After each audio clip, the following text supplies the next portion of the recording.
Hello. Welcome to another Friday where we are trying to do informative but clearly informal marketing trainings. I'm Lauren Petrullo, your host. If you're following along on live, glad to have you here. Welcome, and please feel free to leave a comment so you can engage. If you're joining us on Restream via the link that came in through email because you signed up, awesome. As long as you've signed up, you're going to have access to the cheat sheet, the notes that come after. Too long, don't read, or if there's any part of this that you wanted to have explained out, we've got that for those that signed up. If you're new to this, awesome. Hi, welcome. If you're not new to this, we've been doing this for over 6 months now. Nearly every Friday, going live, doing an hour of marketing training with my team in the room and in the comments, as well as giving everyone who is interested a chance to be a fly on the wall on what our training looks like. As I mentioned, these are informal, fingers crossed, but ideally informative, because this is how I want to make sure that my team understands the stuff that I have a privilege to teach, both with Scalable and Digital Marketer within our own mastermind and on stages around the world, as well as get to talk about with private clients, agency clients, and just bring some of that to a more accessible environment. We live in the school of YouTube where training is free by the time something is printed in a textbook. Hello, Nick. Oh my gosh, sorry, I just saw that. Doing hi. Hope all is well in California. The stuff that you can learn online is almost better than by the time it gets printed in a textbook, because stuff can be outdated. And I know, like in the age of AI, everything moves fast. With Meta ads algorithm and how much you spend, it can be expensive. And oh my gosh, hey Chaba, welcome. Okay, that's so cool. I was like, oh, Heather, are you running the chat?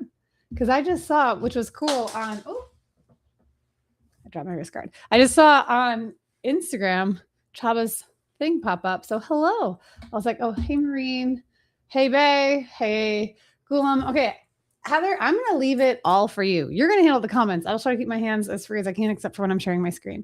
I'm very excited to see already some amazing people joining from YouTube, joining from LinkedIn, joining on Instagram. Y'all are awesome. So if you're joining on Instagram, just heads up, it cuts off after an hour, which is like a blessing, because sometimes I just talk too much and there's a cutoff point. But yeah, today we're going to be talking about creative diversification. We rotate on a different topic every Friday, and there's about 5 topics that we cycle through. Today's creative diversification. So Bay being one of our graphic designers, Sammy being our creative strategist. I know that this is often exciting for you. Oh my gosh. Hello, Brandon. I love following your stuff, by the way. Shout out to you. And I hope you enjoyed DC this year. I didn't get to hit up with Meta and those folks, but they're coming to Florida in like 3 weeks. So if you want to come, also from California, you and Nick are both in California. Actually, Brandon and Nick, I should really introduce both of you. So creep each other's profiles if you haven't, because you're both super familiar with the e-commerce space. And Nick is in the e-commerce space, especially for like software stuff. I mean, he's been a legend in e-commerce space. And Brandon, I know that like you're going to the consulting stuff, but of course you've got the clothing apparel line. Like, I just think you guys would get along really, really well. So I'd love to introduce you to. Anyways, on today's topic of creative diversification, I want to go over some of the things that I found to be really helpful and successful on the Meta ad side that I don't think gets brought up in most conversations. I try to follow as much as I can with learning more about the algorithms and staying on top of what's going on with marketing, and share that with you all here, because some of you are small business owners, some of you are focused on your vertical or your industry. And the piece of creative diversification, which has become an excuse for a lot of people for like why their ads aren't performing, it can feel like this black box of mystery. Sometimes you have people saying, make more creatives, make more creatives, make more creatives. And then the other side, you're like, with what money? With what resources? Yes, creating content with AI allows us to make more content at scale more cost effectively most of the time. But like Snoop Dogg's music video from over a year ago, he had like 28 days and a team of 7 people working 40 hours a week just to do that like 20-second compilation. So AI doesn't necessarily make it cheaper. AI doesn't make it faster. It just lets you do more in theory. So anyways, with this creative diversification saying, I need to make 100 new creatives a month. I need to have 50 new creatives a month. A common question I end up getting is, Lauren, how many creatives do I need? So I want to address it in today's call. And then I'll specifically go over the 7 ad creative changes that I really recommend that you make whenever launching a single ad. Because I think one of the biggest wastes of money that people do in their ads is when they don't adjust the creative to match the placement. Creative diversification means having like unique concepts, and we call them baby mamas. And if you stick around for later and there's time, I'm going to talk about how we kill baby mamas. Oh my gosh, this is not going to do well for the algorithms, but the internal language that we use is baby mamas, and it helps us remember it really, really well. So for those that don't know, sorry, it's definitely a weird naming convention, but do you not know me? Of course it's weird. So anyways, we'll get to that about like how we ensure that we have different baby mamas on the account. But before we do those pieces, I really want to go over the piece that I think designers and creatives aren't told. You're given a creative brief where like, I want it in these sizes and this is what it matters. But I think we often neglect the purpose. With Google ads, you have like skyscraper, horizontal, vertical, all these different placements. And sometimes it's like, I don't know, 25, 30. Bae, you should leave in the comments. How many creatives does Jean need you to create for our Google ads campaigns? It's a lot. And for Meta, really what I'm asking you to do is 3 with an asterisk. So if you're working with a creative agency, or if you're doing the creatives in Canva, or you've hired someone locally or offshore or whatever that's supporting the creatives for your ads, this is some of the like stuff that I think is really important for you to include in your briefs so that we can start to have not just diverse creatives, but creatives that are matching the correct placement. Because I think the easiest waste of money is when you have an ad that's in the wrong style and wrong designs. So hello, Marcel, welcome. Tony, glad to have you here. There's 36, Bae. Oh my gosh. Whoa, 36 for Google. Okay, Meta, I just want you to have 3. So there's not as much demand for creative sizing on Meta as there is for Google. So if you're comparing Google's Meta, yes, like 1/10. Chava just saying that I'm glad that you're doing it on Friday for you in Romania. It of course it works well. I hope you get to end your weekend. I'm like the only thing standing between you and a happy hour beer. So anyways, for the creative pieces, I want to go over the 3 sizes you need. What are the dimensions? Because a lot of people keep talking about 1080 by 1080, and I'm not sure why that's still relevant, because the 1080 size that's often talked about in our creative briefs for Facebook ads has been rendered useless. I mean, my whole webinar is filmed from my phone. I've got, I think, a 14 Pro Max. That sucker is huge. It's massive. So using a 1080 by 1080 is just saying that we're not like living in the 4K, 8K world of filming that exists right now. So 1440 by 1440 is the new 1080 by 1080 that a lot of Meta ads should be created in. We have bigger phones, we have tablets. Instagram TV is trying to make its comeback. If it ends up being on a remote, if we end up doing stuff with the Quest, like it's just the pixels have expanded. It's a quick and easy fix. So small thing, if you're in the creative department and you're like, I need to make sure that I have good creative diversification. Good creative diversification starts with making sure that you're set up properly. So the 3 sizes I talked about, whenever you're doing an ad campaign and we're creating these 6 unique baby mamas or 6 different ad concepts, in your deliverables, we should have 3 unique sizes. There's the 1x1, 1440 by 1440, which a lot of people count as 1080 by 1080. We have the 9x16, right? So that's the vertical. We want that to be 1440 by 2560. I think it was like 1080 by 1920. No, 2560. 1440 by 2560. Then we have the 4x5 format, which is 1440 by 1800. Those are the 3 sizes. There aren't any horizontal placements within the Meta ads ecosystem anymore, despite how much they promote it inside of the Meta ad setup. They're like saying, hey, you need a horizontal. There's no place that horizontal comes up. There's a really great resource that Meta has, the Creative Hub, where you can upload your creatives. And if you're a designer or you're a strategist or you're setting everything up, the Creative Hub and being able to see how your creative lands across a 34 different placements within the Meta ads ecosystem allows you to ensure that the ads that you're making look good in the placements that they're being delivered on. Again, what I think is the most stupidest waste of money with your Meta ads is when you have an ad that's in the wrong size as delivered into a placement where you can see you weren't intentional. So I just need you to have 3 hubs. Thanks, Heather, so much. There's a QR code if you are watching that will connect you to the Meta Creative Hub. It's just a free resource that Meta has that most people don't think about. Oh, sorry, Bae, you're recorrecting me. It's 27 sizes of creatives for Google. Okay, cool. Thanks. 27. Okay, so it's only like 9 times more options than you have within Meta. So when you have an ad in the wrong placement, I consider you wasting the impression. When I know an ad is not optimized for that placement, it's such an obvious ad, I'm going to ignore it. I'm on social media, interruptive marketing, and this is true whether it's Meta or anywhere, right? If I am doom scrolling, right? I'm looking at motorcycle videos, I'm looking at book talk, I'm looking at fart pranks. This is my algorithm. If I'm doom scrolling through all of these different pieces, and then all of a sudden I see something that doesn't quite fit in the right size, it looks different from everything else. Oh, I don't have time for this. Don't interrupt my doom scrolling. But when you're doing creative diversification and ensuring that the creative is going to land well, you want to do everything you can that you can stand out by fitting in. I don't know if it's just a me thing or Meta's coming after everyone, but on Facebook, when I'm doom scrolling on Facebook, I can't get through 4 seconds of any reels without being interrupted with an ad. So much so that right now it's like turning me off of social media doom scrolling, which I'm like, okay, maybe it's like a secretly great thing for me.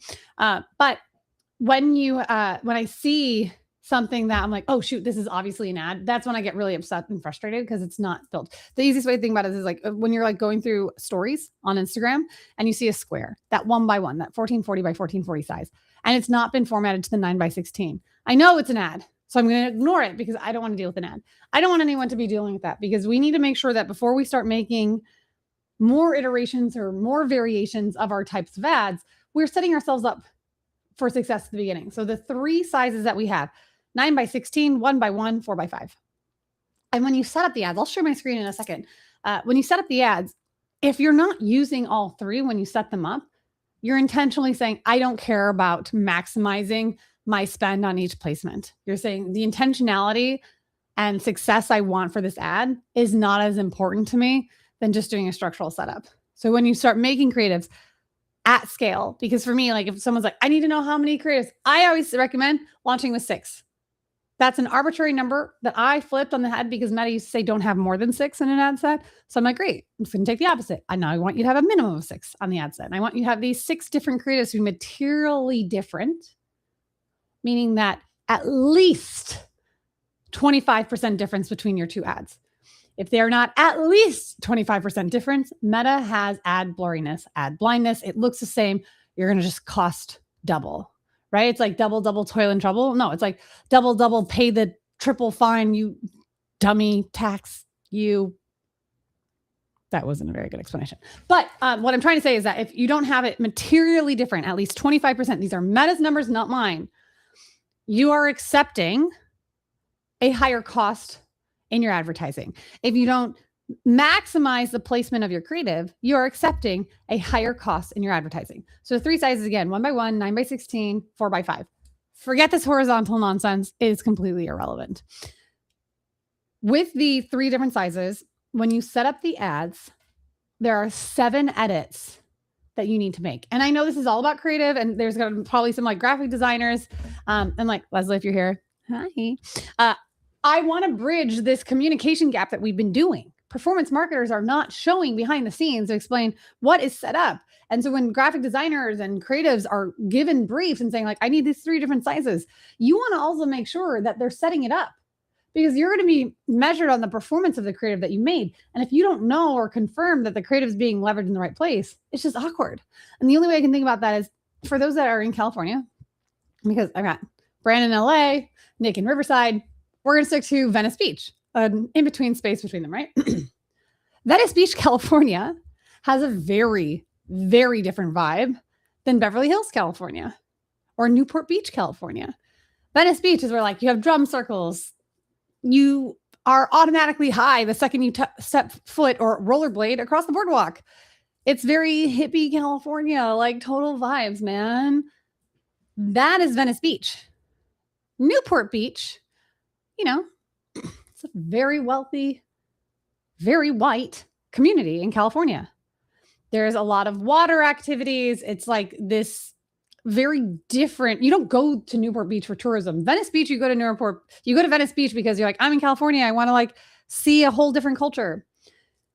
When you are not paying attention to the not paying attention and being unintentional about your ad placement, it's like you're putting an ad about a weed shop in Newport Beach in between like a Starbucks, a Capital One cafe, and a yacht. Like, yeah, there's going to be some success, but not the same success as a hashish shop on Venice Beach.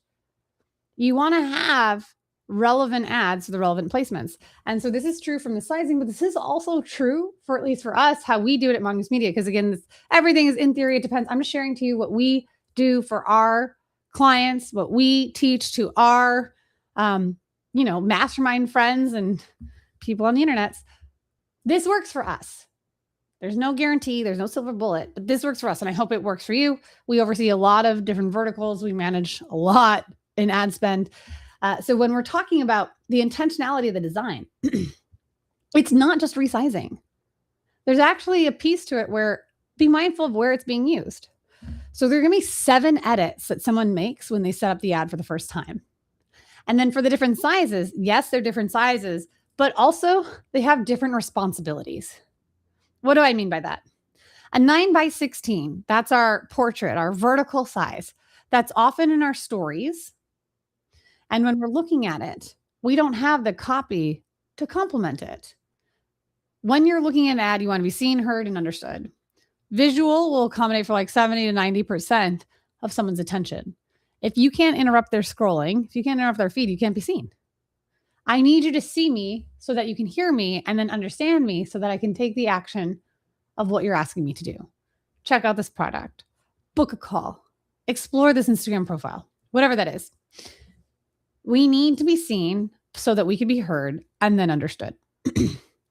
When you're doing a 9x16, if you don't have storytelling on the creative and you just have an image, what am I supposed to do with this? When you do an ad in feed, you have copy, you have a headline, you have more of the story. The image just captures the attention, but the copy sells the context and the reason. But if I'm looking at, I'm like scrolling right on my different stories, and I just see a picture, like, what am I supposed to do with this? Is this a piece of art? Usually you'll have some sort of messaging or copy or storytelling component. So with the 9x16, you need to be able to tell a story so that someone can see, hear, and understand what to do. A button will pop up that says learn more. But if I'm just looking at a picture and I don't understand anything that's going on, you're not telling me a story. The placement is literally called story. If you don't tell me what I'm supposed to do, I'm not going to do anything. I love following directions. I love it. That's why I take gym classes. Tell me what I need to do. I hate going to the gym without friends and doing my own workout. It's like, can't hold myself accountable. But if I'm being yelled at and being told what to do, I'm more successful in my workout routines.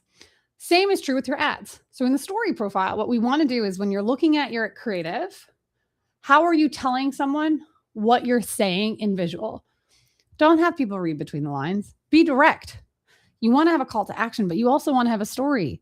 You want to have an answer and a question. So when you're making your different creatives, you have to be intentional about the size and the placement. So your 9x16 image should look a little different than your 1x1 and your 4x5. The way that we do it, like the 4x5, we actually want to have it just be a scroll stopping place because the 4x5 goes on Instagram feed, Facebook feed, and then 3 other places of the 7. That's where the changes make. We do 4x5 because if you have an ad, let's say this is your ad on your phone. This is the real estate top to bottom. So here's your profile name. Here's the end likes, comments, etc. If you're using a 4x5, you get the full real estate. But because your ad is here and the copy much is here. But if you're using a 1x1, which most people do, you're wasting real estate. Instead of your ad being this tall, your ad's only this tall because you didn't need to use all that space. They cut it. You could have been here, but now you're shut down here. You know what happens when you go from this to this and you shorten the real estate your ad can take up? You're letting your competitors have their content show up. You're not the only thing. You're not center stage. If this is, I'll draw this out. Okay. Oh, I wonder if I could use a desk view camera. I don't know. Heather, we can figure that out. I don't know. I mean, This is going to be super awkward if this doesn't work. Give me a second. Bear with me. Okay. I'm so nervous this is going to come out wrong. No? Did it work? No? No. I don't know how I'm doing this correctly. Start desk view. No. That's my crotch. That's not going to work. Okay. We'll figure that out another time. So I'm just going to draw on my notebook what I'm talking about. So we'll have a camera, a phone, right? And so then we have, if here's the ad, we'll have a 4x5, the information, and then here's the long, and here's our button. Then we have our next piece. Then I'm going to draw side by side next to it, the same ad, but only in a 1x1 to give you the idea. I am not the designer. Do not come at me in the comments for my lack of drawing skills. Okay. Agreed. Silent is not consent, but in this situation, I'm saying it's kindness. Okay. Sammy, I appreciate like you and Samir being like kind about like what we're trying to say here. Okay. So on this, the picture that I have, if this is the phone, we're going to pretend this looks clear. This is a phone. Okay. Right. Here's what the ad looks like. And so on the ad, you can see that the next ad isn't coming up till later. But when we have the 1x1, what I'm trying to show is that two ads can fit on the same screen. Are they the same size? For this demonstration, they are, okay? So when you're doing a 4x5 versus 1x1, you're protecting the real estate of the screen. If you're doing a 1x1, you're allowing another ad to be shown, and now you're competing for attention. That's not something we want to do at all. Heather is coming to the, you're putting that. I was like, just check on this. Chaba, you're saying, I heard from a movie director guest, I'm not creating videos for ads. I work on developing sales channels via funnel, which contains video ads, which individually tell a story and together too. I love that. That's, you know what? You know why I really like that, Chaba?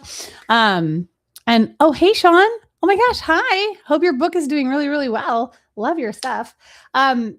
When we have too much weight on the ad. So creative designers, this is for you. When someone's like, the ad's not performing, hold on. You have to understand hook rate, hold rate, link click-through rate. Was I seen, heard, and understood? The ad cannot be responsible for the entire campaign process. I love what Chaba's saying, how the director is developing sales channel via videos, which tell individually a story, and then another story, and another story. And together it's doing the whole plot.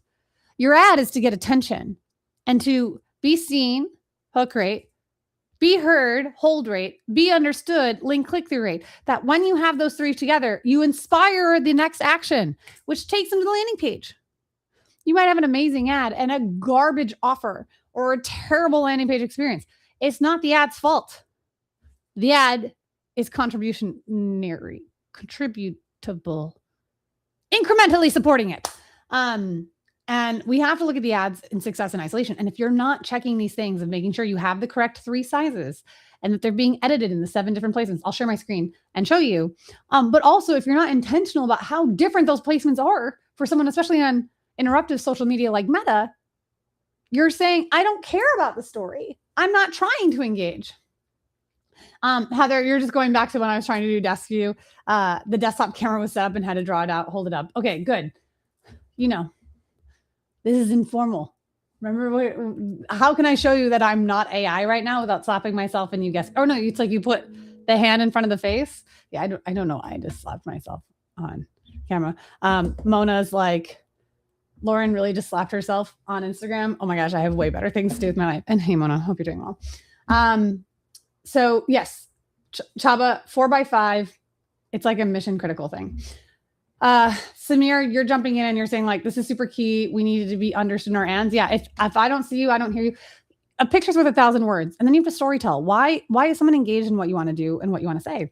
You have to take those next steps and you have to take it step by step at a time, or you're going to miss the plot.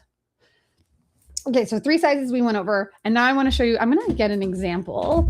Let me pull this open for a hot second. Which is the version I want to show?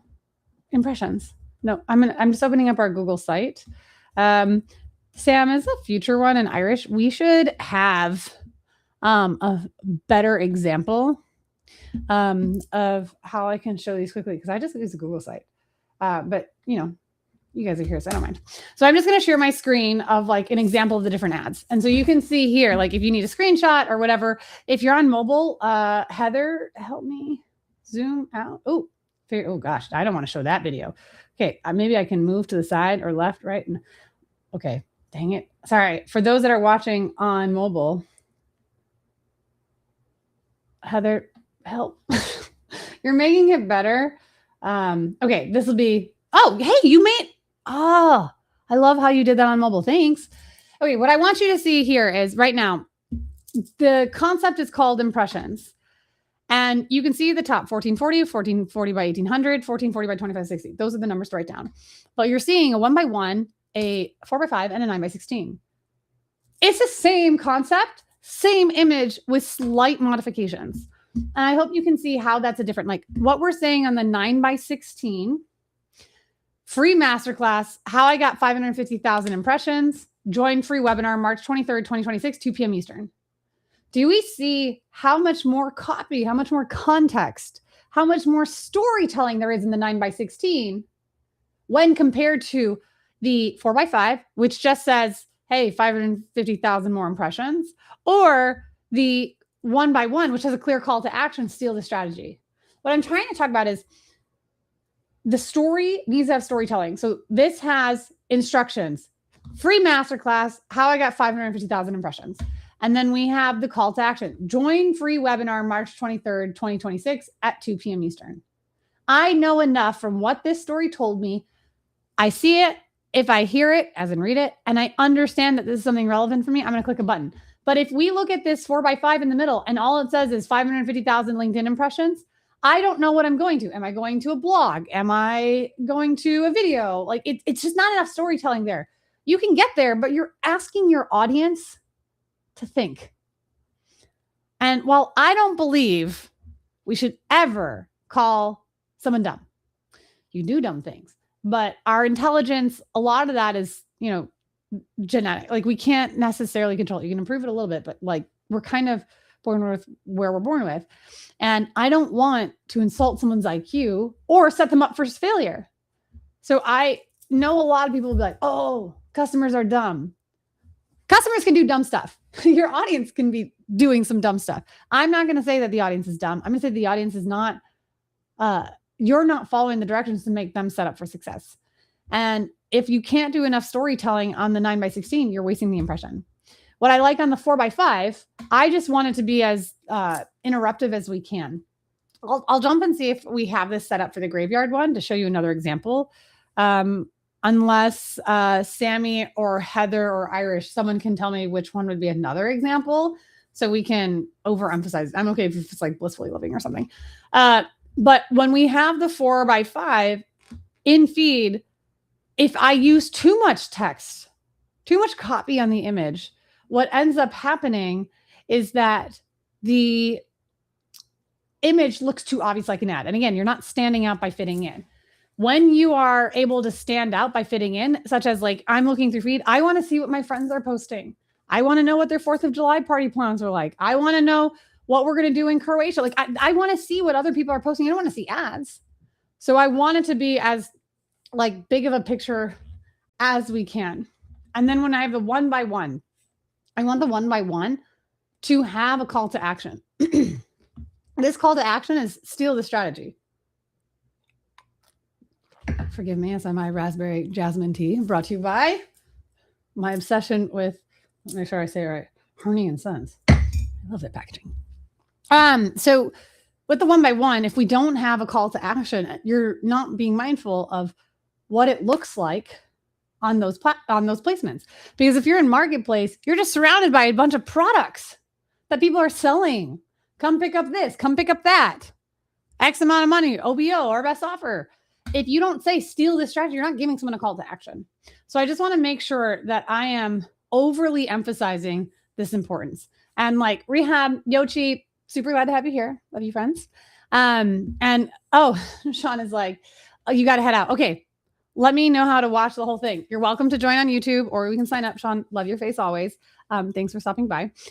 So on this, these are just the 3 different sizes that when we're doing our creatives, in order for us to have success, if we don't set up in the correct sizes and consideration of those different placements, we are intentionally telling Meta, I enjoy paying more for my success. Drell, I'm glad this is super helpful for you. Yes, these are like basic things that we sometimes neglect, but we don't often learn about. Like there was no big rollout that the sizes of the creatives could be better.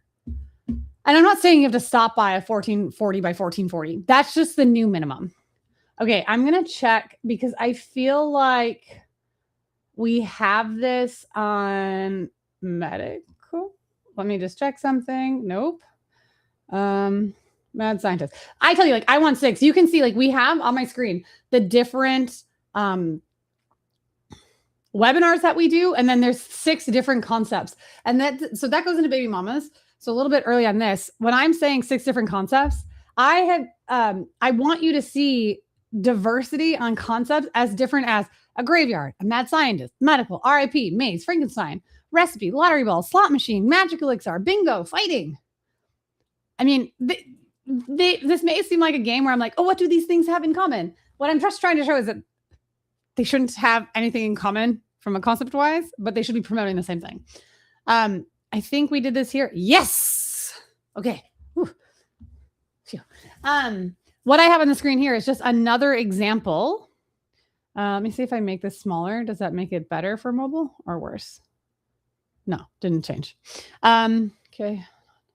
Just moving this out a little bit. So what you can see is here, like that 4x5 doesn't have any copy on it. What I'm trying to, oh, you're saying zoom out, Heather, this way. Is that the way you want to do it? Okay, whatever. This image doesn't have text on it because I want it to be like, oh, what the heck is this crazy neon sign kind of situation going on, versus in the story, want the secret email success formula, join the live training, get it for free. And then the call to action, steal the email formula we spent months perfecting. That's what I'm trying to display in front of you all. I'm trying to like make sure that we say intentionality on the placement is key. Sizing is relevant. If you don't want to do this, enjoy paying more. I'm happy if you want to mess it up because it means that my clients don't have to deal with your garbage. We get to have a better experience for our customers than you want to. Fine by me. I'm not your mom. I can't tell you what to do and hold your hand, but I am sharing this is what's worked and I hope it works for you. So I'm going to get now into, I'm going to get in my ad account and I'm going to share my screen and show you how, whoops, wrong room. Oh, hey, babe, you switched over to Instagram. Thanks. The setup is done that of all the ad accounts, and I audit hundreds of ad accounts every year. I'm inside so many. When we take over, when we come in for an audit, or when we're just like in a discovery call, this is one of the most obvious things I see people missing. That takes just a few moments to switch. So if you're okay with it, I'm going to show you how we do it. And walk you through that process so that creatives that you're like, I'm never in the ad account. I don't know what that looks like. I want everyone to see and understand what you have to change so that you can maintain the highest level of optimization you can have without investing heavy amounts of resources. Like this should be standard best practice. No ifs, ands, or buts. Let me see. If I set this up here, did I already? No. Okay, I'm going to go into an existing ad and show you where that is. Oh, I'm in the wrong account. So I was like, where is my thing? I'm sorry. You guys can't see this. Again, informal, but super real, super live. Willing to make fun of myself all day long for this as I take a hot minute to get these together. Okay. So I'm in our campaign 9. Oh, no, sorry. So you cannot see my screen right now. I'm just clicking like a mad woman in all the wrong places. Okay. I will show you the one that I did. Where are you at? Where are you at? Okay. Is it this one? Perfect. Sharing my screen. Now, Heather, need your help on mobile. for sure. This is a bit hard because I'm in the ads manager platform of showing what this looks like. And maybe Heather, if it's better, just like completely cut me out. I defer to you. So what I want to show you is like, this is our concept. You can see on the left, we've got fetch, escape room, broken record, Barbie style, DJ at the club, bored yet. Those are all of our different topics. And oh yeah, this is like Inception, Heather. I see you. What we have here is this ad in our naming convention is saying image and video. You're like, why are you doing image and video, Lauren? This is super confusing. And the thing is, you have the opportunity to optimize the placement. Static ads, one of the easiest things you can make. And with AI, you can turn any static ad into a video. In fact, Meta AI will create videos for you. So what I like doing, as of right now, we're in July 2026, the second half of the year. When we have a static concept, relax. Chubb was like, relax, Lauren, you're doing authenticity. ROAS is 10x. Thank you. I was like, I'm blushing now. When you are doing a static, and we think about the placement, there's Instagram Reels and there's Facebook Reels. Reels are videos. And then you're putting a static in a Reels placement. Yeah. Throw a little AI in there, turn that static into a video, or ask your design team to support a little extra resources so that you can get a lot extra in your optimization. So what I have here is like, it goes to the URL, all that jazz. Like there's nothing that I'm worried about showing you guys. But what I want to see or show you here is this part. When we do the media, so everyone can see my screen, you have media. And there's 3 drop downs. There's feeds, in-stream ads for Reels, story status, Reels search results, right column search results. You know what that looks like? Here. Right column search marketplace, in feed, stories, Reels. Getting back to this tab, when we are looking at these 3 things, a lot of the times I'll go into accounts and all they have done is uploaded a single image, a 9x16 or 4x5. And they're saying, okay, Meta, you make it work for the other ones. It's like borrowing your sister's clothes and she has boobs and you don't. That shit just doesn't fit, right? So stop forcing something that's not a good place. So what we're going to do is when you upload your creative, you're going to go into, you can hit this drop down, look at all of these different placements that's happening here. All of these different placements. What I want you to do and the feeds, in streams, ads for Reels. Here we are going to upload the 1x1, which you can see is 1440 by 1440. And then we are going to make these 5 edits in this section. And the way that we do that is you click on this image, you click that pencil, you click edit, and then all you're going to do is click that change button. So on mobile, sorry guys, you can see the arrows. Let me put my thing here. Hit this change button, and then you're going to switch out the image to the version that is a 4x5. Okay, this should be your 1440 by 1800. And you can see on this, it's just an image. Is there text on the ad? Technically, yeah, because it's on the paper, but that's not the overlay copy that you'll see on other styles. But here, you make that one edit. Let me get back out of this. When you save it, you will see that this image looks different than this image, right? So here is the 1x1. Here is our 4x5 version, right? If you noticed, you have this button here. Heather, I don't know how you can slide to the left or anything. But for those on, yeah, you're getting there. Okay. We have a thing that says turn into video. You can leverage Meta AI to help you with this stuff. But the most important piece is like, we have to make 5 edits in the feeds, in streams, ads for Reels. You upload your 1x1, your 1440 by 1440 minimum, and then you change Facebook feed, Facebook profile feed, Instagram feed, Instagram Explorer home, and Instagram profile feed with the 4x5.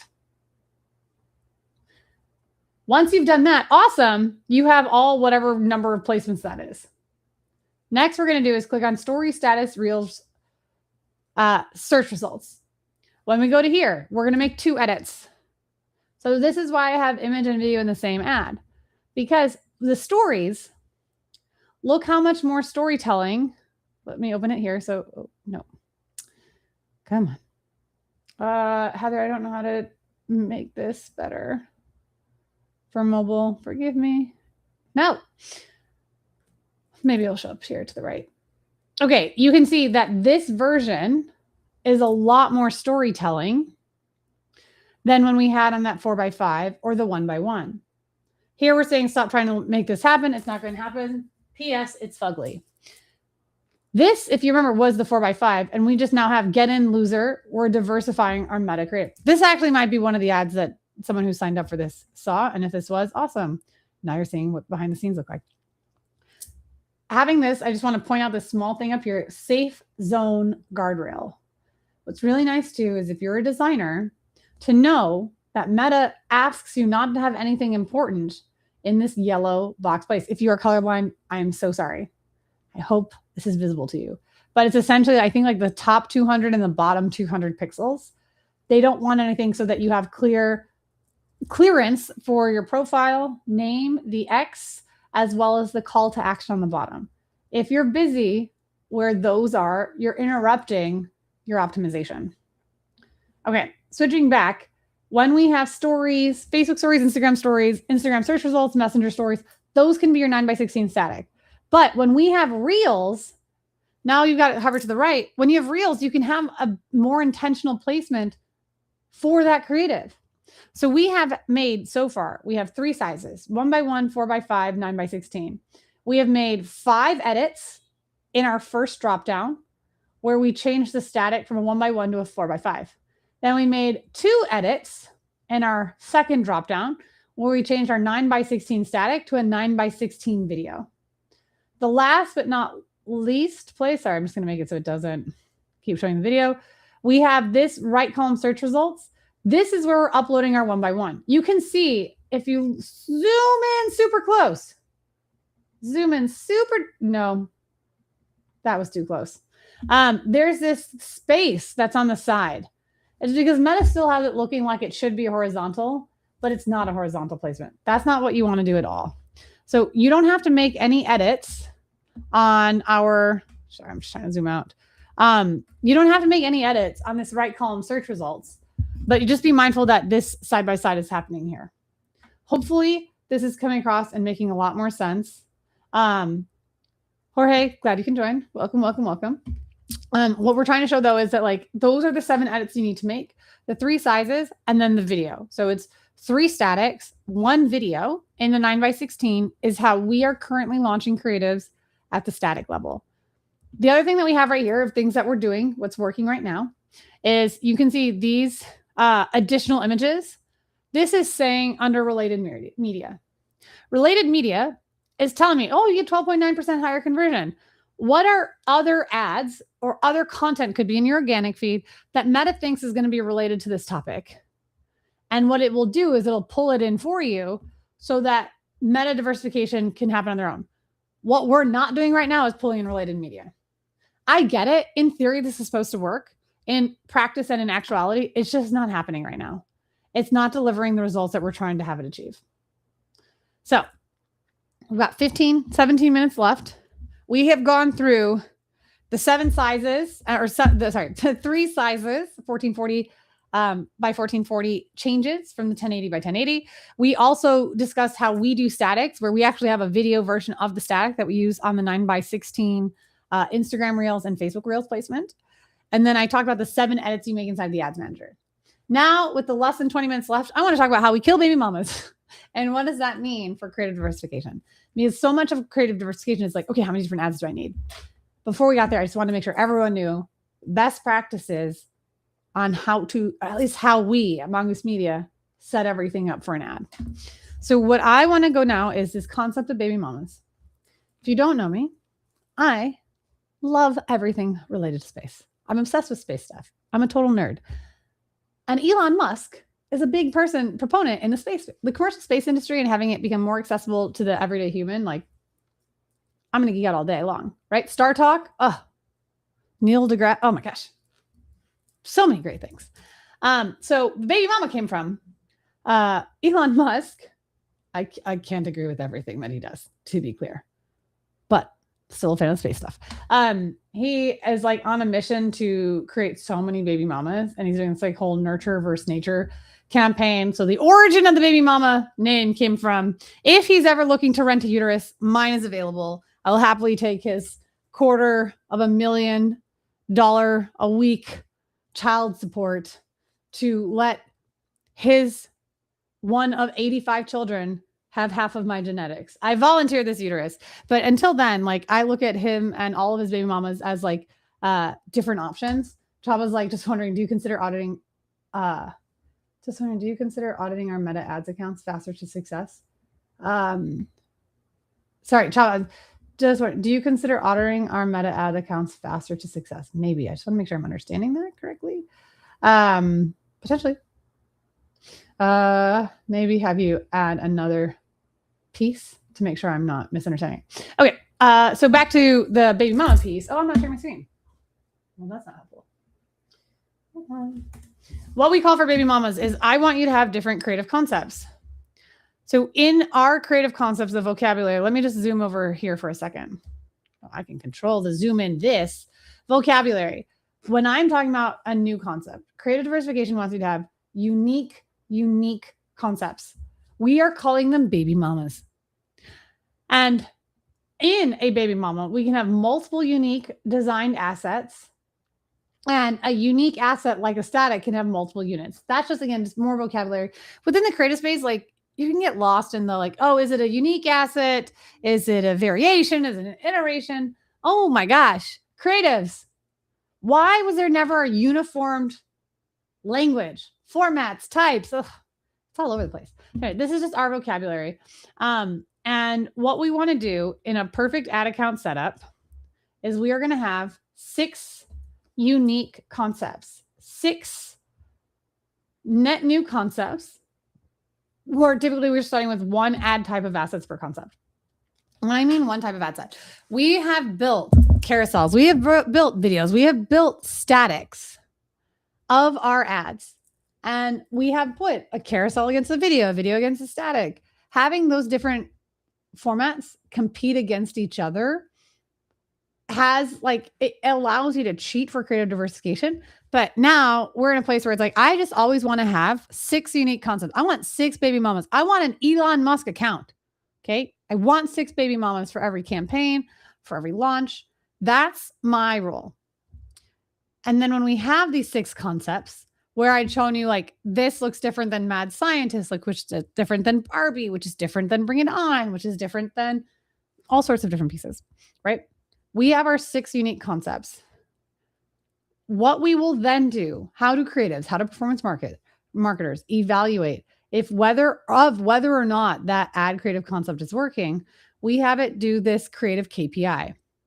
I'm showing you now, before we can say if it's working, we have to have at minimum a threshold of evaluation.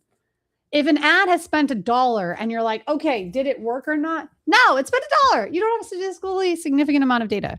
I have worked with enterprise brands, and the number for CRO and to make statistical significance is 20,000 impressions. Now, depending on your budget, that isn't always obtainable. You might be running a $10 a day budget, and that's okay. That's why we have this like crawl, walk, run, where before I'm going to evaluate of whether or not I'm going to keep the baby mama or I'm going to kill its entire family, is I need to know, did it spend at least this much and get at least this many impressions? This is based off of US market. If you're in a place where your CPMs are significantly smaller, you might want to drop that down to $20 or $30. Like with everything, it depends, but here's what we use our base on.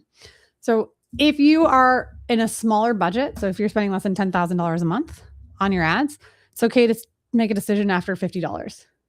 If you're spending between $10,000 and $100,000 a month, it's okay to make a decision on an ad after $200. If you're spending over $100,000 a month, I would recommend that you wait till at least you've spent $2,000 on an ad, because likely you have put a lot more production budget into those ads. So I don't want you to kill something too early when maybe you have a video ad that costs you $85,000 to begin with. So we have run these 6 new baby mamas, 6 net new concepts. Whoop, making this over for mobile. What we want to then do is we check after it's done, whatever spend threshold we've agreed on, moving it back, right? Then we are going to do our check. And we have to say, did the creative KPI, what does that mean? If the creative KPI, I mean, did we have a hook rate, a hold rate, and a link click-through rate of the gross numbers that hold become at least 24 and 2? Do I have at least a 20% hook rate? of everyone that saw the ad? Do I have at least a 4% hold rate of everyone that could have seen the ad? Do I have at least a 2% link click-through rate of everyone that could have seen the ad? If I'm hitting those and it's creative KPIing, amazing. Then the next steps that you want to do is maybe build out a creative concept landing page or build out an iteration. We can say, oh, this is doing well. Let's do more of it. Let's amplify what's already proven itself to work. And then when we amplify what's already proven itself to work, we can have more predictable success. But what happens if after we've checked and we've done the thresholds and the creative is not KPIing? I don't have a hook rate of at least 20%. I don't have at least 20% of those 20, so a 4%, well, of the whole, watching at least 15 seconds of my ad. What if I don't have at least a 2% link click-through rate? If we're not able to creative KPI, that's when we go back to the drawing board. And when we're talking about baby mamas, it's time to, what we say, kill a family. That baby mama is gone. We vaporize it from the account. And then it's time to get pregnant again. What we need to do is make a new baby mama. And so we call this like getting pregnant and then going into a labor of love, right? Where you're doing the ad ideation, the script, the copywriting, the creative graphic design work, if there's video editing, anything that's involved. If it's in creative KPI, we need to go back to the production team and we need to get pregnant to give birth to a new baby mama. But if it is working, that's when we're like, okay, great. It's proven itself to creative KPI. So now what we're going to do is we're going to take that creative that we've had. This is about you built an email list. You didn't build an email list. You built a cemetery. We would say, okay, how much does that landing page match that creative concept? If the landing page doesn't match that creative concept well, this is a good next test. I've got a creative that's working well. If I have a landing page that connects to the creative, I want to test a concept-specific landing page against my generic landing page and see if I can increase my conversions. That's what we do once your creative starts working and you have 6 different options that you're choosing from. The next step is, how do I increase my results of whatever we're going after? And how do I double down on creative that's already proven itself? So we do the concept landing page and then we do an iteration. When we do an iteration, we break that into 2 pieces. Our iteration options, so we have creative iteration, it's only after the creative concept KPIs do we create new ad iterations and or concept landing pages, to which we have the 2 options. One, that baby mama has a twin sister. We call it the auntie. This video and this carousel image look like they could be twins. Slight differences, yes. So they're individuals, but they are basically looking like twins. We call them twin siblings, where it's just essential ad type changes. So we make a carousel version of our static. We do a video version of our carousel. Whatever's not live, we make that twin sister. Or we create a child and we make our baby mama that's KPI'd a grandma. Now this, we have bring your email list back to life, RIP 10,000 unread emails. This child looks like the original concept, but has a different dad, right? So now we can see the original concept was this graveyard. And now this RIP child is still giving graveyard vibes, but this looks materially different to the tune of at least 25%. And that 25% is going to have its own unique ad copy as well, so that we have the most consistent piece to it. I was like, oh, hey, Jennifer. Glad to have you here. I was like, oh, Jamaica's joining the house. Welcome, welcome, welcome. So on that, I just want to go over, when we're talking about creative concepts and creative diversification, I want you to have diversity like the baby mama to the child, where it's materially different. Oh. And then I want you to think about not like, oh, is it Lauren in a blue dress, Lauren in a pink dress? Like, it's not those small changes, materially different. It's almost like starting over. It's having fun in marketing again. If you've watched any episodes of Mad Men, take out the chauvinism and challenges of the 60s. There were pieces that were fun in advertising. This is the best part of meta ads, is that we get to have fun in advertising again. But what's not fun is when you spend money recklessly because you don't have the most optimized placements. You don't have images that are set up for success on our bigger phones. And we're not considerate of the placement to help our potential future qualified conversion to make a decision of how to move forward after they've seen, heard, and understood what we're asking them to do. If you are not doing an ad with a clear call to action on the 1x1s, you're wasting money. If your story ad, and hey, Rich, welcome. Happy Friday in New York, by the way. Maybe I'll see you in Austin next month, hopefully. But the discerning piece you need to be mindful of, if you're making ads, if you're neglecting the power of the placement on your various ad placement, you're just saying, I hate money. I don't want to optimize for what I want. I enjoy letting Lauren and her team create ads that wipe the floor with me because they're more successful. I know, like I'm trying to make this a little different. We've done this every Friday. We do these every Friday, but we've done creative diversification like almost like 7 or 8 times now. And I want to just go into the housekeeping pieces of it. Creative diversification means 6 unique baby mamas. And that you're paying attention, that it's not the opportunity for creative diversification doesn't stop as soon as you've produced the creative. You want to then start looking, did it KPI? So that you can say, great, that worked, let's do more. Or, hey, that didn't work, let's try again. You are not expected to win with your ads all the time. You're assumed to fail more often than you succeed. And, oh, yay, Rich said he'll be there. Woohoo. If you aren't setting yourself up to have diversity, if you're not making ads that are materially different and you're not optimizing for the placement and for the size, enjoy paying more, you silly, silly rabbit. So yeah, that's everything on this week's creative diversification. We've gone a lot more extensive in the different types of creative diversification, but I know that a lot of designers don't have a chance to see behind the scenes in Meta. So I hope that was helpful for you. To everyone that was able to join live, I do want to call, this is the first time I went live right on time. So it only took us 7 months. I think our first, I think you said our first one was 10:10 Irish. Oh gosh. Okay. Anyways, whatever. We were live on time today. So yay, everyone. Thank you so much for jumping in. If you do have any questions on the topic of creative diversification, please feel free to leave comments. If you're watching the replay, love you all. Heather, thanks for putting on the past creative sessions. If you want to see other versions of this, get really, really deeper into how to set up diversity. We do this every Friday. Here are the next ones that are coming up. On Friday next week, the 17th, when we're talking about inside a CMO's brain, there's some really, really cool, I'm actually more excited about that one because Irish and I were talking about it for quite a bit. Samir, I'm glad this was a lot of information and it was helpful. And Glum, heck yeah, finally on time. That's not my strength.